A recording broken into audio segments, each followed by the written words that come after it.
നമ്മുടെ രാജ്യത്ത് മതേതരം തകർക്കുന്ന ഭരണാധികാരികളിൽ ഏറ്റവും മുൻപന്തിയിൽ നിൽക്കുന്നത് അസം മുഖ്യമന്ത്രി ഹിമന്ത് ബിശ്വ ശർമ്മയാണ്. അദ്ദേഹം കൊണ്ടുവരുന്ന നിയമങ്ങളെല്ലാം തന്നെ മുസ്ലിം മതത്തിന് എതിരായിട്ടുള്ളതാണ്. മഹാത്മാഗാന്ധി എങ്ങാനും ഉണ്ടായിരുന്നെങ്കിൽ ചാട്ടവാറിനടിച്ച് പുറത്താക്കുമായിരുന്നു ഈ BJP മുഖ്യമന്ത്രിയെ. അദ്ദേഹം നടപ്പിലാക്കിയ മുസ്ലിം വിരുദ്ധ പരിപാടികൾ എണ്ണിയാൽ തീരില്ല. മതേതരത്വം എന്നൊരു മഹാഭാഗ്യത്തെക്കുറിച്ച് മനസ്സിലാക്കാൻ കഴിയാത്ത ഒരാളുടെ ഇത്തരം വിവരമില്ലായ്മ നമ്മൾ അങ്ങനെ കൂടുതൽ വാർത്തയാക്കാറുമില്ല.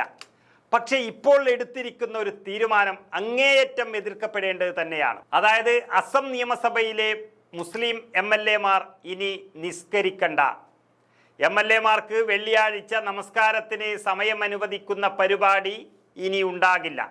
വെള്ളിയാഴ്ച സ്പീക്കർ വിശ്വജിത് ധൗമറിയുടെ നേതൃത്വത്തിൽ ചേർന്ന യോഗത്തിലായിരുന്നു തീരുമാനം. ഇനി മുതൽ വെള്ളിയാഴ്ചകളിൽ MLA-മാർക്ക് നമസ്കാരത്തിന് സമയം അനുവദിക്കുന്നതല്ല.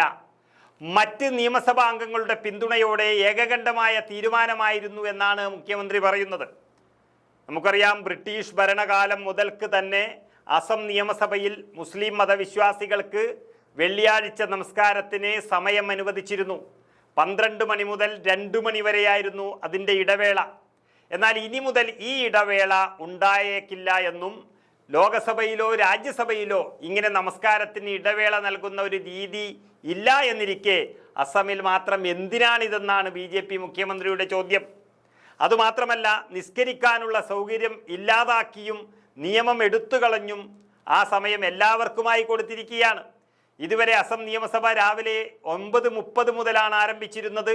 അതിൽ വെള്ളിയാഴ്ചകളിൽ മാത്രം ഉച്ചയ്ക്ക് ഇടവേള നൽകുന്നതിൻ്റെ പശ്ചാത്തലത്തിൽ രാവിലെ 9 മണിയോടെയാണ് നിയമസഭ പ്രവർത്തനം ആരംഭിക്കാറുള്ളത്. എന്നാൽ ഈ ഇടവേള പിൻവലിച്ചതിനാൽ അസം നിയമസഭയുടെ പ്രവർത്തനം ഇനി വെള്ളിയാഴ്ചകളിലും 9:30 മുതൽ തന്നെ ആരംഭിക്കുമെന്ന് ഈ മഹാന്മാർ അറിയിച്ചിട്ടുണ്ട്. എന്തോ ബ്രിട്ടീഷുകാരെയെല്ലാം തുരത്തി ഓടിച്ചതിനേക്കാളും വലിയ സന്തോഷമാണ് മുഖ്യമന്ത്രി ശർമ്മ കാണിക്കുന്നത്.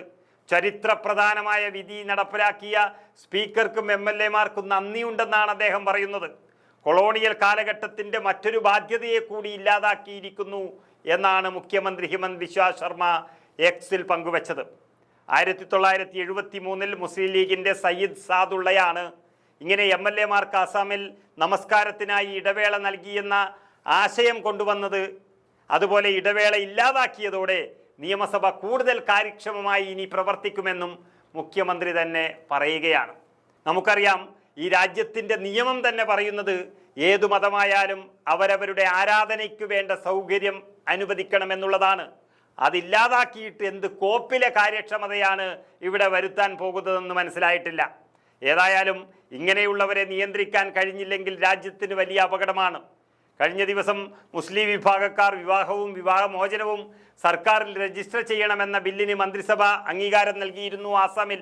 അതുപോലെ തന്നെ നേരത്തെ മുസ്ലിം വിവാഹ രജിസ്ട്രേഷൻ കാസിമാർ വേണ്ടെന്നും സബ് രജിസ്ട്രാർ മുഖാന്തരം നടത്തണമെന്നുമുള്ള നിർബന്ധ നിയമവും ഇവർ കൊണ്ടുവന്നിരുന്നു. അങ്ങനെ ഒരു മതത്തെ മാത്രം തകർക്കാനുള്ള എല്ലാ ആയുധങ്ങളുമായി പരസ്യമായി നടക്കുന്ന ഇദ്ദേഹവും നമ്മുടെ ഇന്ത്യ രാജ്യത്തൊരു മുഖ്യമന്ത്രിയാണെന്നതാണ് ഞെട്ടിപ്പിക്കുന്നത്.